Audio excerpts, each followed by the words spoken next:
આજના વર્ચ્યુઅલ ક્લાસમાં આપ સર્વેનું હું હાર્દિક સ્વાગત કરું છું. મિકેનિક ડીઝલ ટ્રેડમાં આજનો આપનો ટોપિક છે difference between two stroke and four stroke engine.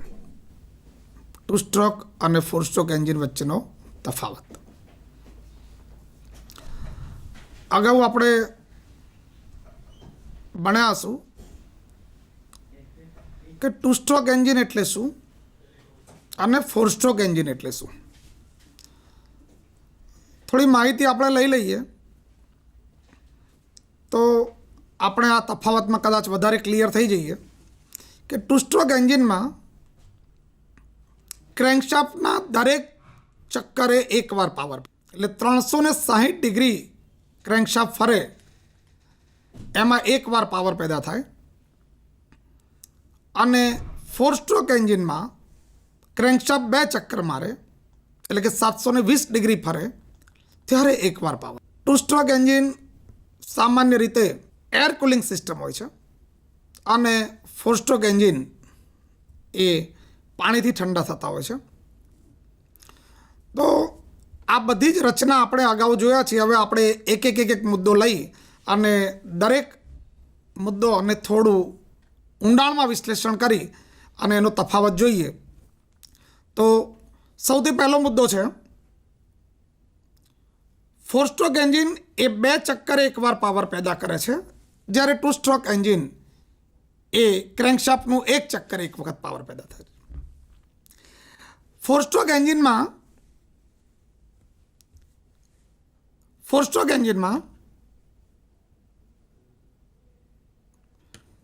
Crankshaft 720 degree એટલે 4 સ્ટ્રોકને પતવા માટે 720 ડિગ્રી જોઈએ. સક્શન, કોમ્પ્રેશન, પાવર અને એક્ઝોસ્ટ આ દરેક 180 ડિગ્રીમાં, સક્શનના 180, કોમ્પ્રેશનના 180, પાવરના 180 અને એક્ઝોસ્ટના 180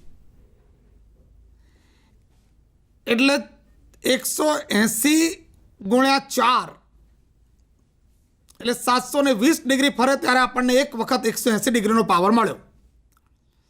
જ્યારે ટુ સ્ટ્રોક એન્જિનની અંદર 2 સ્ટ્રોક છે, અપવર્ડ સ્ટ્રોક અને ડાઉનવર્ડ સ્ટ્રોક. અગાઉ જેમ આપણે જોયું હતું કે એમાં 2 સ્ટ્રોકને એલિમિનેટ કરેલા છે, કોમ્પ્રેશન અને પાવર 2 રાખેલા છે, સક્શન અને એક્ઝોસ્ટને બાકાત કરેલા છે. એટલે પિસ્ટન જ્યારે નીચેથી ઉપર જાય અને ઉપરથી નીચે જાય એટલે 360 ડિગ્રીની અંદર આપણને એકવાર પાવર પેદા મળે છે. તો આપણે જોયું કે ટુ સ્ટ્રોક એન્જિનમાં એકવાર પાવર મળે દરેક ચક્કરે, આની અંદર 2 ચક્કરે એકવાર પાવર પેદા મળે છે. બીજો પોઈન્ટ, એન્જિન વજનમાં ભારે હોય છે અથવા એન્જિન વજનમાં વધારે હોય છે, જ્યારે ટુ સ્ટ્રોક એન્જિન એ વજનમાં હલકું હોય છે. ફોર સ્ટ્રોક એન્જિન વજનમાં ભારે હોવાના કારણો, જેમ આપણે જોયું કે એમાં કુલિંગ સિસ્ટમ છે અલગ, એમાં રેડિએટર હશે, બીજા બધા ભાગો વધારે હશે, 4 સ્ટ્રોક છે એટલે ક્રેન્કશાફ્ટને 2 ચક્કર મારવાના છે એટલે ઉર્જાની સંખ્યા થોડી વધારે છે. એટલા માટે એ એન્જિન વજનમાં ભારે છે. જ્યારે ટુ સ્ટ્રોક એન્જિનમાં કુલિંગ સિસ્ટમ નીકળી જાય છે, લુબ્રિકેટિંગ સિસ્ટમ પણ નીકળી જાય છે એટલે એ વજનમાં હલકું હોય છે. ત્રીજો પોઈન્ટ, ડિઝાઇન ગૂંચવણ ભરેલી છે ફોર સ્ટ્રોકની. ફોર સ્ટ્રોકની ડિઝાઇન કોમ્પ્લિકેટેડ એટલા માટે છે કે એના માટે અલગ લુબ્રિકેટિંગ સિસ્ટમ છે, એટલે ઓઇલને નીચેથી લેવાનું છે, એન્જિનના બધા ભાગો સુધી પહોંચાડવાનું છે, પાણીનો ક્યાંક સંગ્રહ કરવાનો છે, ગરમ ભાગો સુધી લઈ જવાનું છે, પાછું લાવવાનું છે, ક્રેન્કશાફ્ટને પણ 1 ચક્કર વધારે મારવાનું છે. તો આ બધી જ વસ્તુઓના કારણે એની જ્યારે રચના કરેલી છે એ રચના આ સિસ્ટમ વધવાના કારણે થોડી કોમ્પ્લિકેટેડ થઈ ગઈ છે. જ્યારે ટુ સ્ટ્રોક એન્જિનમાં પિસ્ટન એક વખત ઉપર ગયો એટલે અપવર્ડ સ્ટ્રોક નીચે આવ્યો એટલે ડાઉનવર્ડ સ્ટ્રોક, એમાં પાવર મળી ગયો. ફિન્સ આપેલી છે, કુલિંગ સિસ્ટમ માટે બીજા કોઈ એક્સ્ટ્રા ભાગની જરૂર નથી અને હવાથી ઠંડુ થાય છે. એટલે રચના એકદમ સરળ છે. 3, 4 કિંમતમાં વધારે છે અને કિંમતમાં ઓછું છે. તો આ તો એક સામાન્ય બાબત છે કે જેટલી સિસ્ટમ વધારે હોય એટલા પૂર્જા વધારે હોય, ભાગ વધારે હોય એટલે એની કિંમત વધી જાય. ટુ સ્ટ્રોક એન્જિનમાં પૂર્જાઓની સંખ્યા ઓછી છે, સિસ્ટમ ઓછી છે, અલગ અલગ સિસ્ટમો નથી એટલે એની કિંમત ઓછી છે. 5 ફ્લાયવ્હીલ વજનમાં ભારે હોય છે અને ફ્લાયવ્હીલ વજનમાં હલકું હોય છે. મિત્રો,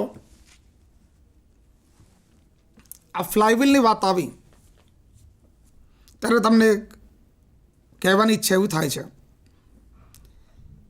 કે 4 સ્ટ્રોક એન્જિનમાં 4 સ્ટ્રોક છે. 720 ડિગ્રીની અંદર ફક્ત 180 ડિગ્રીમાં એકવાર પાવર પેદા થાય છે. સાદી ભાષામાં કહો તો 4 જણ છે અને કમાવા વાળો એક જ છે. સક્શન પણ પાવર ખાઈ જાય છે, કોમ્પ્રેશન પાવર ખાય છે, પાવર તો પોતે પેદા કરે છે એટલે ખાય છે એટલે વાંધો નહીં, અને એક્ઝોસ્ટ પણ પાવર પેદા જે થાય છે એમાંનો થોડો ઘણો પાવર પોતે ખાય છે. તો 4 સભ્યો છે, કમાવા વાળો એક છે, તો બચત વધારે રાખવી પડે અને એ બચત એટલે પેદા થયેલો પાવર એને તમારે ક્યાંક સંગ્રહ કરવો પડે અને સંગ્રહ કરવા માટે ફ્લાયવ્હીલનો ઉપયોગ થાય છે. તો એ સેવિંગ જે પાવરનું કરે છે ફ્લાયવ્હીલમાં મોમેન્ટ ઓફ ઇનર્શિયા, જડત્વના નિયમના આધારે, એટલે ફ્લાયવ્હીલ થોડું મોટું હોય, મોમેન્ટ ઓફ ઇનર્શિયાના કારણે પાવર સ્ટ્રોકમાં જે પેદા થયેલો પાવર છે એ થોડો ઘણો સંગ્રહી રાખે અને બાકીના જે 3 સ્ટ્રોક છે કે જેમને આ તાકાતથી પિસ્ટનને ઉપર નીચે કરવાનું છે એટલે ફ્લાયવ્હીલ ત્યાં થોડું મોટું છે. જ્યારે 2 સ્ટ્રોકમાં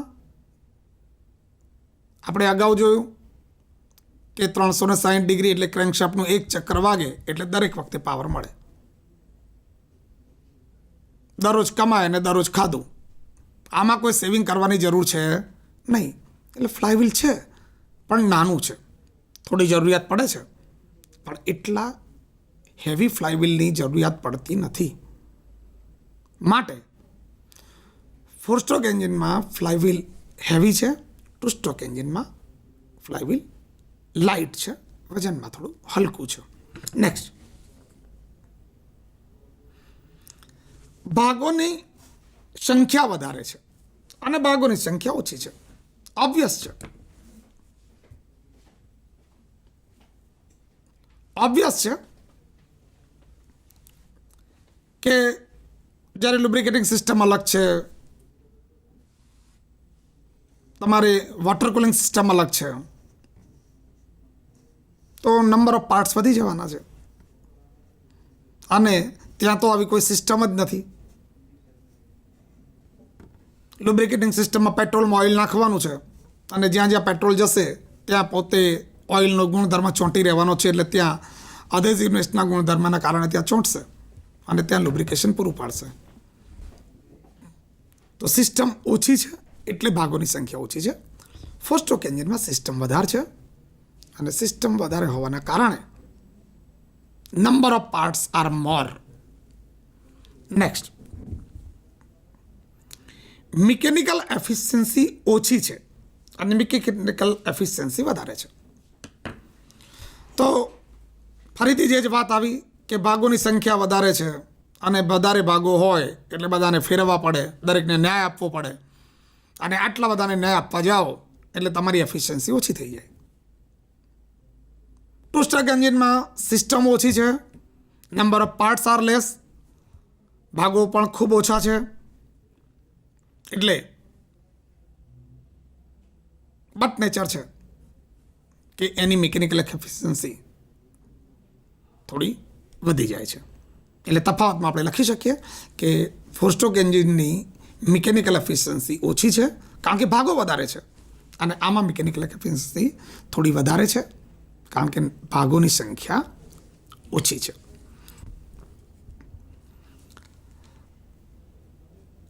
8 એન્જિન ઠંડુ ચાલે છે અને પહેલામાં છે 2 સ્ટ્રોકમાં કે એન્જિન ગરમ રહે છે.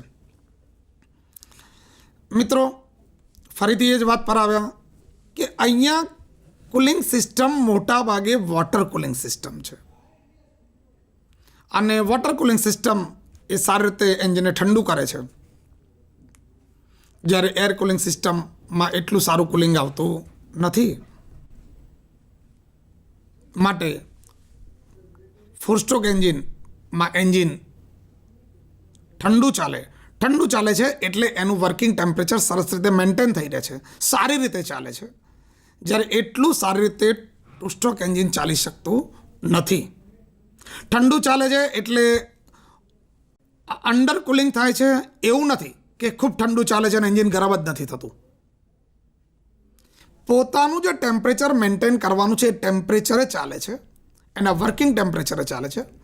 એટલે આપણે એને કહીએ છીએ કે 2 સ્ટ્રોકનું એન્જિન એ સરસ અને ઠંડુ ચાલે છે. 4 સ્ટ્રોકનું એન્જિન અને 2 સ્ટ્રોકનું એન્જિન એ થોડું વધારે ગરમ ચાલે છે. એ જ વાત આવી વોટર કુલિંગ સિસ્ટમ હોય છે અને મોટાભાગે એર કુલિંગ સિસ્ટમ હોય છે.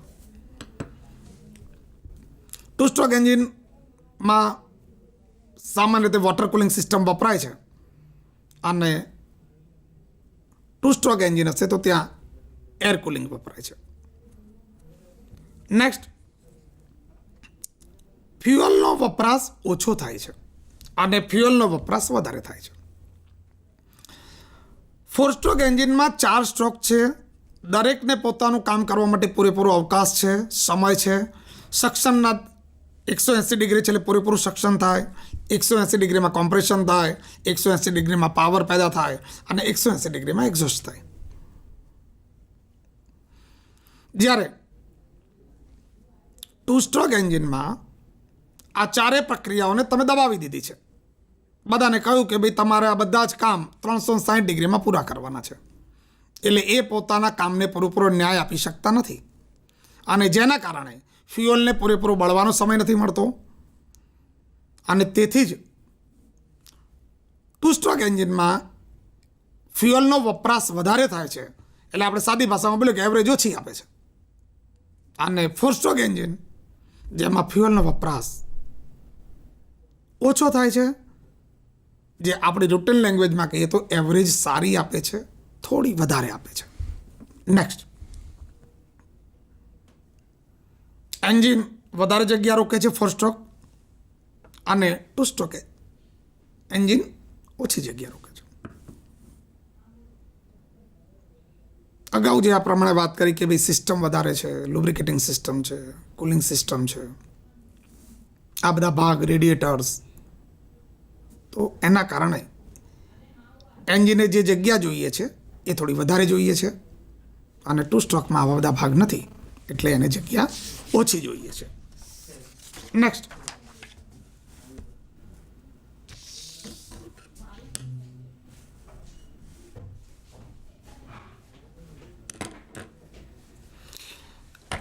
લુબ્રિકેટિંગ સિસ્ટમ ગૂંચવણ ભરેલી છે અને લુબ્રિકેટિંગ સિસ્ટમ સરળ છે. લુબ્રિકેટિંગ સિસ્ટમ ગૂંચવણ ભરેલી એટલા માટે છે 4 સ્ટ્રોકમાં કે ઓઇલ સંપમાં છે, ત્યાંથી ઓઇલ પંપ ઉઠાવે છે, ઓઇલ ગેલેજ દ્વારા જ્યાં જ્યાં જરૂર છે ત્યાં ફિલ્ટર કરી અને દરેક ભાગોમાં મોકલે છે, ત્યાંથી ઓઇલ પાછું નીચે આવે છે, ત્યાં જાળીમાં ગળાઈ અને પંપ દ્વારા ફરી પાછું એન્જિનના દરેક ભાગો સુધી પહોંચે છે. એટલે આખું એક સિસ્ટમ છે, એક સાયકલ છે અને એટલે કહી શકાય કે આ સિસ્ટમ બહુ ગૂંચવણ ભરેલી છે. સામે 2 સ્ટ્રોક એન્જિનની અંદર લુબ્રિકેટિંગ સિસ્ટમમાં આવા કોઈ ભાગ નથી, કોઈ પંપ નથી. જ્યારે તમે પેટ્રોલ પુરાવો છો ત્યારે તૂટી ઓઇલ એમાં એડ કરાવો છો 2%, અને એ ઓઇલ પેટ્રોલ સાથે જ્યાં જ્યાં જશે ત્યાં પેટ્રોલની સાથે ઓઇલ મિક્સ થઈ જશે, એટલે ઓઇલનો ચોંટી રહેવાનો જે ગુણધર્મ છે એના કારણે જે ભાગ પર ચોંટશે ત્યાં પોતાનું ઊંજણ પૂરું પાડશે, લુબ્રિકેશન કરશે. તો આમાં તો કોઈ પંપની જરૂર નથી, પેટ્રોલ સાથે જતું રહ્યું, જ્યાં જરૂર હતી ત્યાં ચોંટી રહ્યું, અને નહોતી જરૂર ત્યાંથી નીકળી ગયું. તો કહી શકાય કે ટુ સ્ટ્રોક એન્જિનની લુબ્રિકેટિંગ સિસ્ટમ સાવ સરળ છે, કોઈ ભાગો નથી.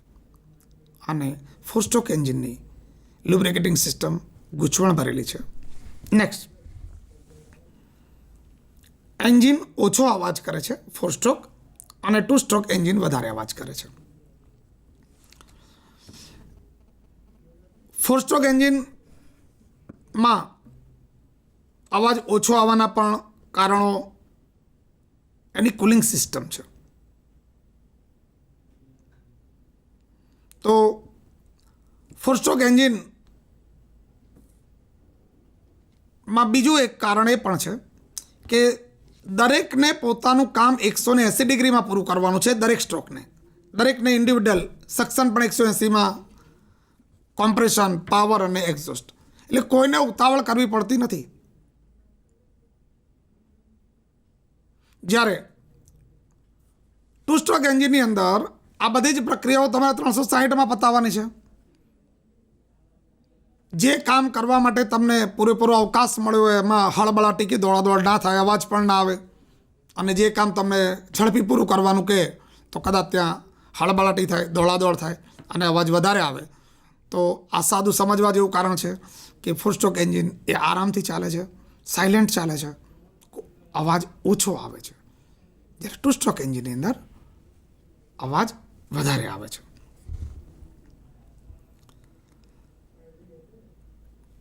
ફોર સ્ટ્રોક એન્જિન ટ્રક, બસમાં વધારે વપરાય છે, સ્કૂટર અને બાઇકમાં જ વપરાય છે.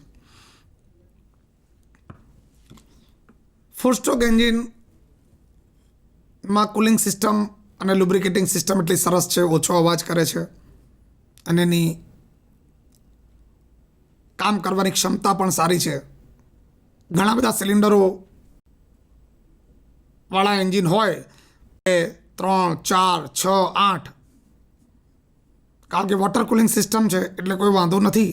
તો વધારે સિલિન્ડરની જરૂર આપણને મોટા વાહનોમાં જરૂર પડે, એટલા માટે ફોર સ્ટ્રોક એન્જિન એ મોટા વાહનોમાં મોટા ભાગે વપરાય છે, જ્યારે ટુ સ્ટ્રોક એન્જિન એ નાના વાહનોમાં વપરાય છે. લ્યુના છે, બાઇક છે, સ્કૂટર છે, સ્કૂટી છે, એક્ટિવા છે. આમાં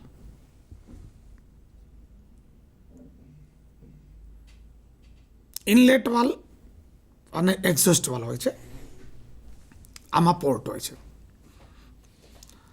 અગાઉ આપણે નંબર ઓફ પાર્ટ્સની જ્યારે ચર્ચા કરી કે ભાગોની સંખ્યા વધારે છે, તો આમાં વાલ્વ મિકેનિઝમ સિસ્ટમ છે. વાલ્વને ખોલવાના છે, વાલ્વને બંધ કરવાના છે. તો ઇનલેટ વાલ્વ અને એક્ઝોસ્ટ વાલ્વ આમાં હોય છે. આખી વાલ્વ મિકેનિઝમ સિસ્ટમ છે. જ્યારે ટુ સ્ટ્રોક એન્જિનમાં પોર્ટ આપેલા છે, જે પિસ્ટનના આવવાથી બંધ થાય છે અને પિસ્ટન ત્યાંથી ખસી જાય એટલે ખુલી જાય છે. આમ કહીએ તો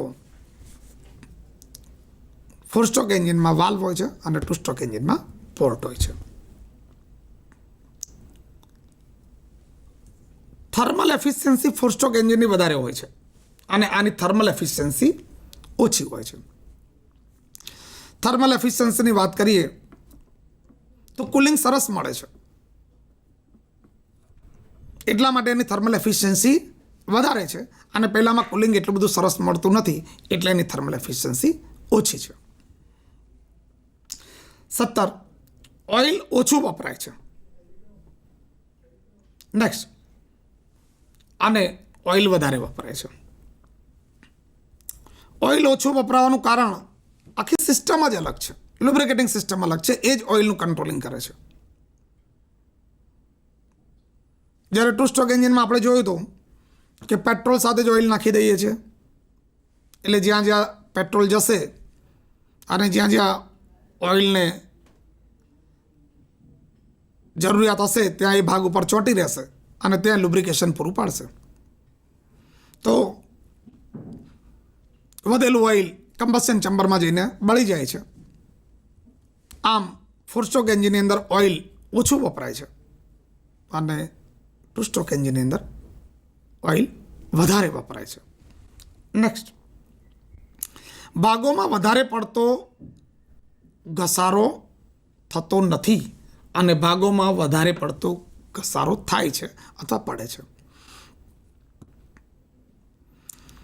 તમને એમ લાગશે કે વધારે ભાગ છે તો કેમ વધારે નથી ઘસાતા?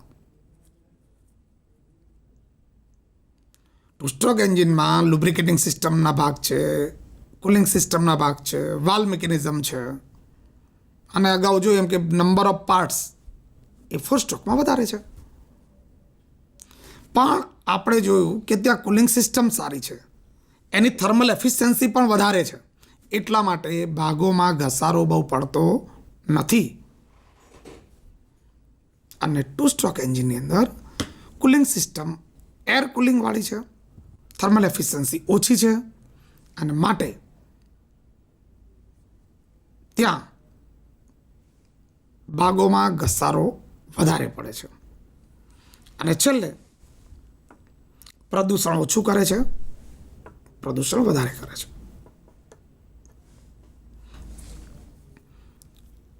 ફોર સ્ટ્રોક એન્જિનમાં ફ્યુઅલને બળવા માટે પૂરેપૂરો સમય મળે છે. 720 ડિગ્રીમાં એને